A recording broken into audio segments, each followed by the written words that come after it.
everybody. Mike Strauss, Mike MMA. I wanted to try something new here on the YouTube channel. Gonna do some main card predictions. Before we do that though, if you guys are new to the channel, please subscribe, give it a like, thumbs up, all that good stuff. You can find my work at bjpenn.com, Low Kick MMA, Cage Side Press, and of course, my YouTube channel that you're watching right now, Mike Strauss, Mike MMA. What I wanted to try here is something new on the YouTube channel. For all the UFCs and all the Bellators, I want to give predictions just for the main cards because it can get pretty long. Just a quick maybe 5 to 7, 8 minute video, just kind of giving my very quick rundown of the main cards. Figured I'd start with this weekend's UFC Ottawa. Let's get to it. Kicking off the main card here in Ottawa is Andrew Sanchez and a French-Canadian, Marc-Andre Barriault. This should be an interesting contest. Andrew Sanchez, he got back on track after suffering the first losing streak of his career. He dropped 2 straight, but then he righted that wrong. Got a ton of potential, but for whatever reason, he just hasn't kind of got it going in the UFC yet. That brings us to his opponent, the Power Bar. That's his moniker. It's pretty clever. It's pretty funny, actually.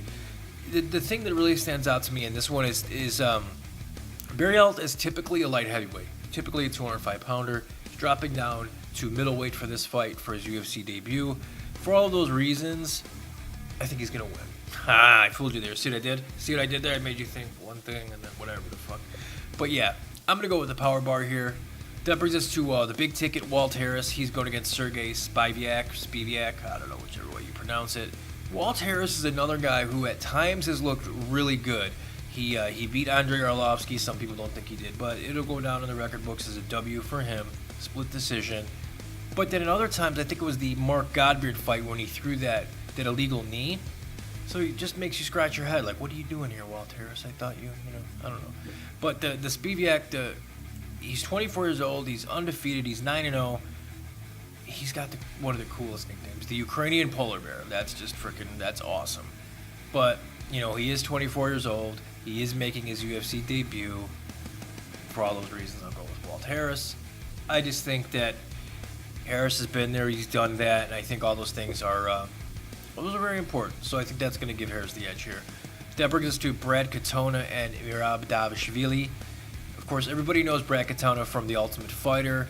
He won his season of it. Before he even got there, though, the interesting about Brad Katona is he is a Canadian. He's from Canada, that means. He packed up and moved and went to train at SBG Ireland with Conor McGregor and all those guys. And, it's worked out for him since because here he is. Merab Dvalishvili, you might remember this guy because he had that crazy fight with Ricky Simone. Remember where Ricky Simone had a top-mounted guillotine and Dvalishvili was riding his bicycle, he was kicking his legs, and then the fight came to an end, and Simone let up, and Dvalishvili's head went back, and it looked like he was out, but then he popped right back up, and there's all this confusion. So you might remember him from that, but since then he's got a W. He's a super gritty, super tough guy. This is going to be a fun fight because Katona is very well-rounded. He's got a very high ceiling, and Dvalishvili just he brings it. He's a Matt Serra, Ray Longo trained guy, and that's really all you need to know. I'm going to go Katona. Jesus Christ. Cub Swanson, Shane Burgos, are you kidding me?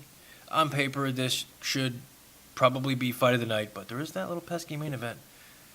But yeah, Cub Swanson, man, he has lost 3 straight. Before that, he won 4 in a row. He's 35 years old. It makes you wonder, man, are all those wars, all those tremendous wars from his WEC days, his UFC days, are those catching up to him now at 35 years old?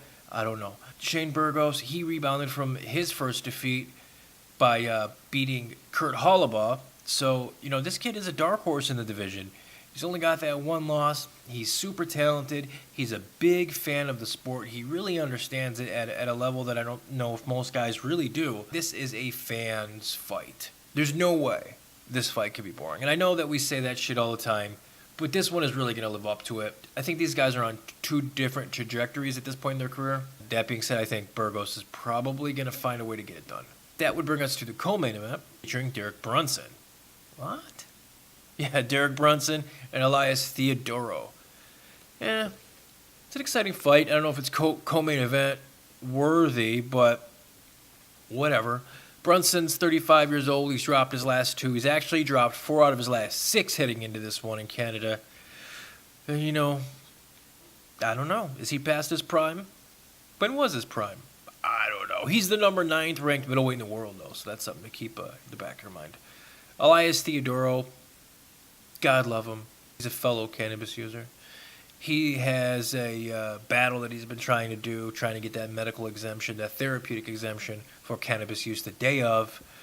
So good luck with that fight, man. It's probably going to be harder for you than the Brunson fight. I'm going to go, I'll go Theodorou here. He's got a beautiful head of hair, that man. Brings us to the main event. Ally Quinta, Cowboy Cerrone. Jesus Christ. When this fight was booked, the only concern I had was I hope it stays together. And it did. Knock on wood. This fight could end in 3 minutes or it could go 25 minutes. It's one of those, And I know you can say, well, any fight could go. Well, yeah, but you know what the fuck I mean. Think about this. Ally Quinta has only lost 1 time since September of 2014. And that loss was to Khabib Nurmagomedov on that short notice. Really, like he had like 18 hours, really, to get ready for that fight. And that was his only loss since September of 2014. He's really... He is really a legitimate lightweight, and I think people overlook that. Not so much nowadays, but they used to, because he was kind of playing into that rage and ale, that he's playing into that a little bit. Now he's not, and we're really seeing what he's made of. And then Cowboy Cerrone, shit, what can you say about this guy? Ever since the birth of his child, his career's taken a 180 for the better.